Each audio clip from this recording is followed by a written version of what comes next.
Bonjour à tous, aujourd'hui nous allons voir dans le chapitre sur les nombres entiers la notion de multiplication, donc pour le niveau 6e. Alors on va d'abord découvrir ce que c'est que la notion de produit. Donc le résultat d'une multiplication est appelé un produit. Donc on avait vu dans une précédente vidéo que le résultat d'une addition s'appelait une somme et le résultat d'une soustraction s'appelait une différence. Et on a un autre mot qu'on avait vu, c'était les nombres qu'on additionnait ou on soustrayait s'appelaient des termes. Ici, ça ne s'appelle plus des termes pour la multiplication, et vous verrez pour la division plus tard, ça s'appelle des facteurs. Donc les nombres qu'on multiplie, ou on divise, vous verrez, sont appelés les facteurs. Donc un exemple, on peut faire le calcul 25 fois 4, bon bah ça fait facilement 100, sans problème. On peut dire que 25 et 4 sont les facteurs, et 100 c'est le produit de 25 par 4. On utilise bien le mot par cette fois, le produit de 25 par 4.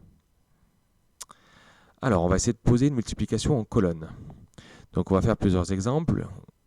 Donc, on va poser le produit de 754 par 48. Donc, on va les écrire, on va les aligner unité par unité et dizaines avec les dizaines, etc. Donc, on l'écrit comme ça.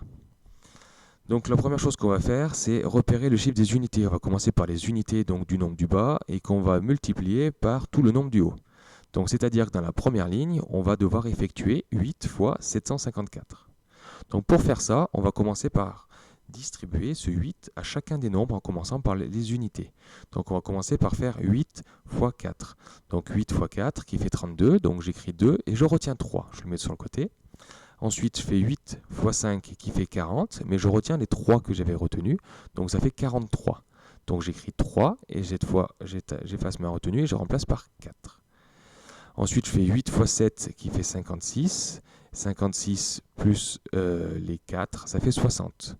Ici, on peut écrire 60 parce qu'on a terminé. Voilà pour la première ligne. Donc on a fini avec le 8. Maintenant, on va faire avec le 4. Mais 4, c'est des dizaines. Donc en fait, c'est 40 fois 754 qu'on va avoir la deuxième ligne. Et ce 0 qui est ici, pour l'économiser de le traîner à chaque fois, on va l'écrire déjà dans les chiffres des unités. Il ne reste plus qu'à faire, comme tout à l'heure, 4 fois 754. Et bien on commence par les unités. Donc 4 fois 4 qui fait 16. J'écris 6, je retiens 1. Ensuite, on fait 4 fois 5 qui fait 20, plus 1, 21.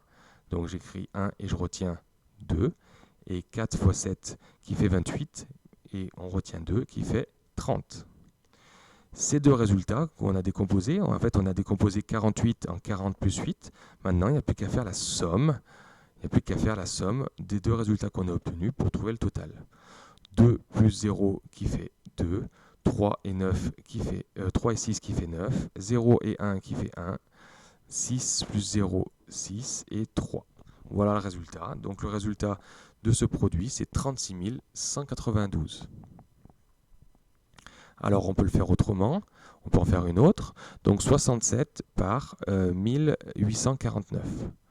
Donc on va faire pareil que tout à l'heure, 67 fois 1849, et on cherche à faire le calcul. Donc on va prendre pareil le chiffre des unités qu'on va multiplier par le 67. Ça veut dire que la première ligne, c'est 9 fois 67. Et bien, si vous avez compris ce qu'on a fait avant, on peut le faire. Donc 9, on va multiplier par le chiffre des unités d'abord. Donc 9 fois 7, 63. J'écris 3, je retiens 6. 9 fois 6, 54. Et 6, ça fait 60. Mon deuxième calcul, c'est plus avec le 9, mais c'est avec les dizaines. Donc c'est 4 fois 67, mais c'est pas 4, mais c'est 4 dizaines. Donc 4, c'est 40 fois 67. Donc on écrit 1, 0 parce que c'est 40. Et maintenant, on peut faire 4 fois 67. 4 fois 7, 28. J'écris 8, je retiens 2. 4 fois 6, 24 et 2, 28. Et 2, 24 et 2, 26, pardon. Et on a fini. Ensuite, on va faire avec le 8, c'est des centaines. Donc c'est 800 fois 67 qu'on va faire. On a 2 zéros qu'on va remettre au tout début. Comme ça, ils sont calés. Et il ne reste plus qu'à faire 8 fois 67. Donc 8 fois 7, 56. J'écris 6 et je retiens 5. Et 8 fois 6, 48. 48 et 5, 53. Et puis à la fin, il ne reste plus qu'à faire avec le 1 qui est des unités de milliers. Donc il faut faire 1000 fois 67. Donc les 3 zéros, on les écrit déjà. Et il ne reste plus qu'à faire 1 fois 67. Bon, c'est quelque chose de facile à faire. 1 fois 7, 7. 1 fois 6, 6. Et on a terminé. Il ne nous reste plus qu'à faire une addition de tout ça. Donc 3 plus 0, ça fait 3. 0 plus 8 plus 0 plus 0, ça fait 8. 6 plus 6 plus 6, c'est 6 fois 3, 18. Donc j'écris 8 et je retiens 1.